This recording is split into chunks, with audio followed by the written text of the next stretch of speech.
हा मनोज शिंदेचा लोकसभेआधी हा ट्विट आहे विधानसभेआधी की मला निलंबित केलेलं नाही, हा करण्याचा अधिकार विक्रांत चव्हाणांना, माझी निष्ठा सोनिया गांधींच्या पायाशी आहे, मल्लिकार्जुन खरगेंच्या. ह्या बघा, आता साहजिकच आहे ना, एकीकडे जर शिंदे गट वेगळा झाला उद्धव ठाकरेंपासून की निष्ठावंतांवर अन्याय होतोय म्हणून जर वेगळा झाला आणि त्यांनी वेगळी चूल मांडली, तर त्यांच्या मागे जे निष्ठावंत शिवसैनिक होते ते त्यांच्या मागे गेले होते, बरोबर. त्यांनी काय सांगितलं, आमच्यावरती अन्याय होतो. आणि मग आता दुसऱ्या पक्षातून तुम्ही माणसं घेऊन, it is cycle, history repeats itself, नियती आहे ती. तुम्ही दुसऱ्या पक्षातून त्यांना घेऊन जर तुम्ही त्यांना डायरेक्ट वरती पद देणार तर जे निष्ठावंत तुमच्या बरोबर गेलेले ते नाराज होणारच ना. या नियतीचा खेळ आहे. तुमचं आहे तुझ्या जीवनाचा शिल्पकार.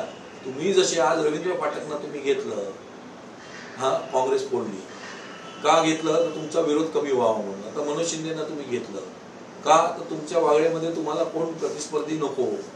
मनोज शिंदेना हा भाग वेगळा की मनोज शिंदेना स्वतःच्या वॉर्डात आमदारकीला 300 मतं पडली आणि पूर्ण विधानसभेमध्ये 1600 मतं पडली.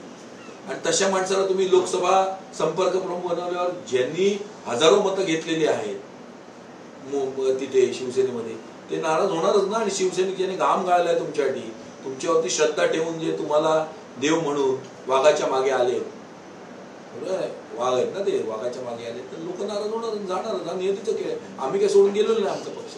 त्याच मनोज शिंदेने एकनाथ शिंदेच्या विरोधात विधानसभा कोपरी पासोकडीमध्ये लढवली होती आणि अशांनाच पदं देतात. त्यामुळे कुठेतरी आता येणाऱ्या काळात एकनाथ शिंदे यांची समजूत काढणार का आणि यांना अशा प्रकारचे अजून लोक सोडून जातात. त्यामुळे नक्कीच मनोज शिंदे यांच्या नावाची आता चर्चा सुरू झाली. अहो, सातत्याने मनोज शिंदे म्हणायचे एकनाथ शिंदेचा हिसाब चुकता करायचा आहे मला.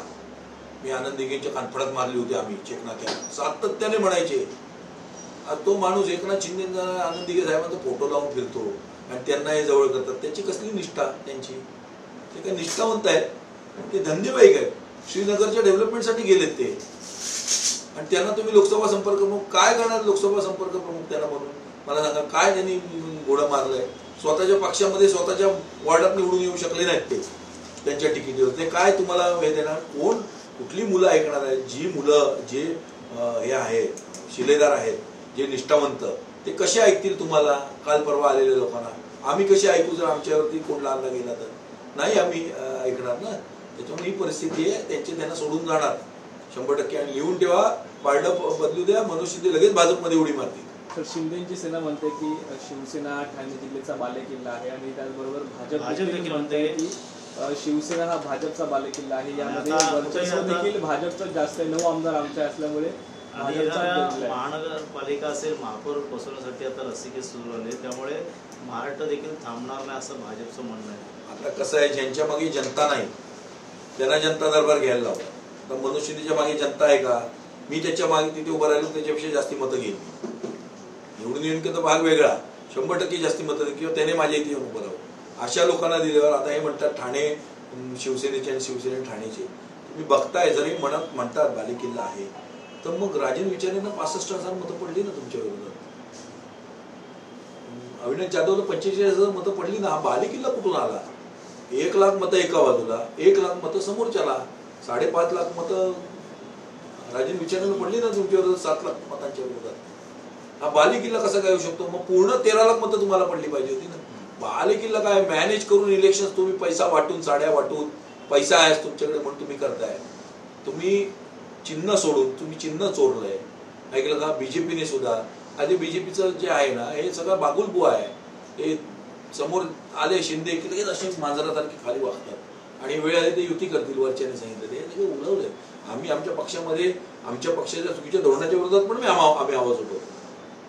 आम्ही सांगितलं ना, राहुलजी म्हणतात माझा वैयक्तिक तो हे आहे, सावरकर हे आहे, पक्षाचं नाही. आम्ही म्हणतो ना, जरी सावरकरांनी माफी मागितली की आमचे राहुल गांधी म्हणत असतील सावरकर हे आहेत, तरी आम्हालाही सावरकर मराठी हे स्वातंत्र्यवीर म्हणून आम्हाला अभिमान. आम्ही बोलतो ना, बोलून दाखवतो ना. त्याच्यामुळे आम्हाला राहुल गांधी काढत नाहीत ना. येणाऱ्या आगामी महानगरपालिकेसंदर्भात कशा प्रकारचे आता काँग्रेस स्वबळावर लढणार, कशा प्रकारे? आम्ही 100% महाविकास आघाडीमधून लढणार. राजन विचारे, जितेंद्र आव्हाड, विक्रांत चव्हाण यांची युती होणार, आघाडी होणार.